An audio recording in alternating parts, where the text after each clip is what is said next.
Hello दोस्तों, मैं हूं दुर्गेश कुमार यादव और आप सभी का स्वागत है डीपी क्लासेस में। दोस्तों, आज का जो टॉपिक है मेरा है कि प्रकाश के परावर्तन का नियम।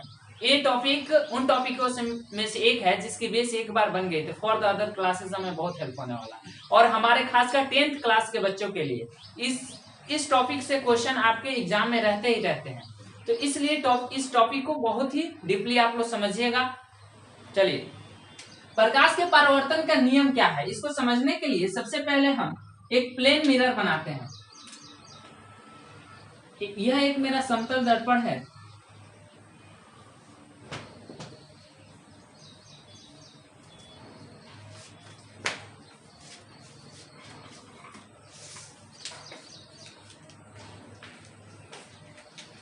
यह एक मेरा समतल दर्पण है।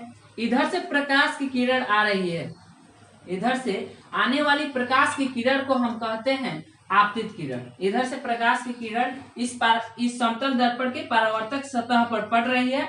तो जाहिर सी बात है कि आप जानते हैं कि समतल दर्पण का परावर्तक सतह चिकना और चमकीला होता है, जिससे यह क्या करेगा, इसको इस किरण आपतित किरण को इधर रिफ्लेक्ट कर देगा।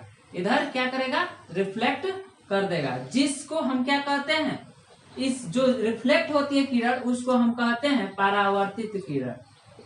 परावर्तित किरण यानी रिफ्लेक्टेड ऑफ रे। ठीक है, इस आने वाली की किरण को हम कहते हैं आपतित किरण।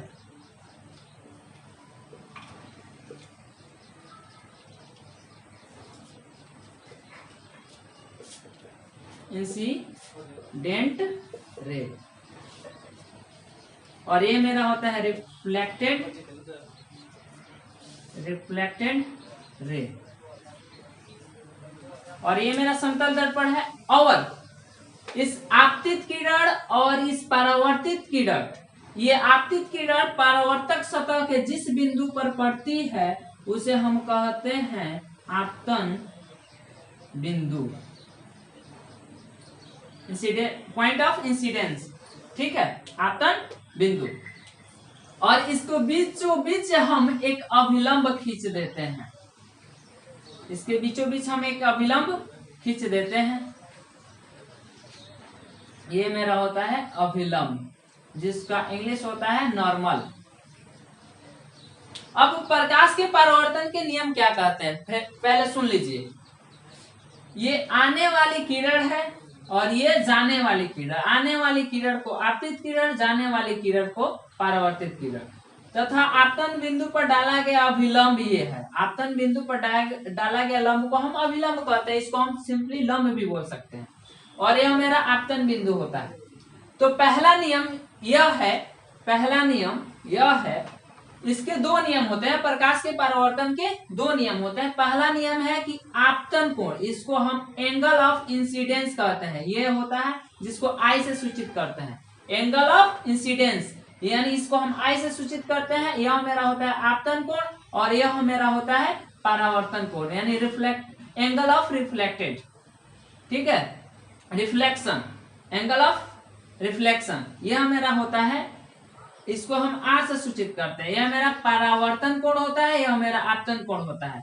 आपको पता है कि जब ये अभिलंब इनको दो बराबर भागों में बांट रहा है तो कोण आई बराबर कोण आर, यानी पहला मेरा नियम है वो है आपतन कोण बराबर परावर्तन कोण। देख रहे हैं, कोण आई बराबर कोण आर। यदि ये 30 डिग्री होता है तो ये भी 30 डिग्री होगा। यदि ये 60 डिग्री होता है तो ये भी हमारा 60 डिग्री होगा, यानी कोण आपतन कोण बराबर परावर्तन कोण। ठीक है, दूसरा नियम कहता है कि ये आपतित किरण, परावर्तित किरण तथा आपतन बिंदु पर डाला गया अभिलंब तीनों एक ही तल में होता है। वही मैं लिखा हूं कि आपतित किरण, परावर्तित किरण तथा आपतन बिंदु पर डाला गया अभिलंब तो तीनों एक ही तल में होते हैं।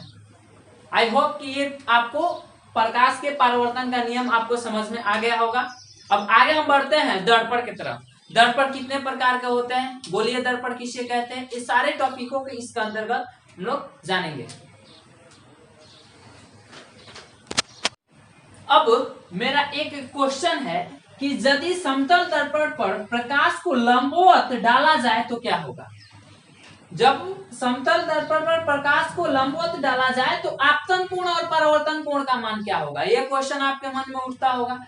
तो जब हम प्रकाश लंबवत समतल दर्पण पर डालेंगे तो जिधर देखिए ये समतल डलेगा तो ये कहीं नहीं रिफ्लेक्ट होगा, फिर वापस ही ये चला जाएगा। तो आपतन कोण बन ही नहीं रहा है, परावर्तन कोण बन ही नहीं रहा है, तो इसका मान क्या होगा 0। यानी जब समतल दर्पण पर किसी भी दर्पण पर जब प्रकाश को हम लंबवत डालते हैं तो आपतन कोण का मान 0 होता है, परावर्तन कोण का मान भी 0 ही होगा। ठीक है, तो इससे क्वेश्चन आएगा तो आप लोग घबराइएगा मत, इससे आसानी से सॉल्व कीजिएगा। Thank you.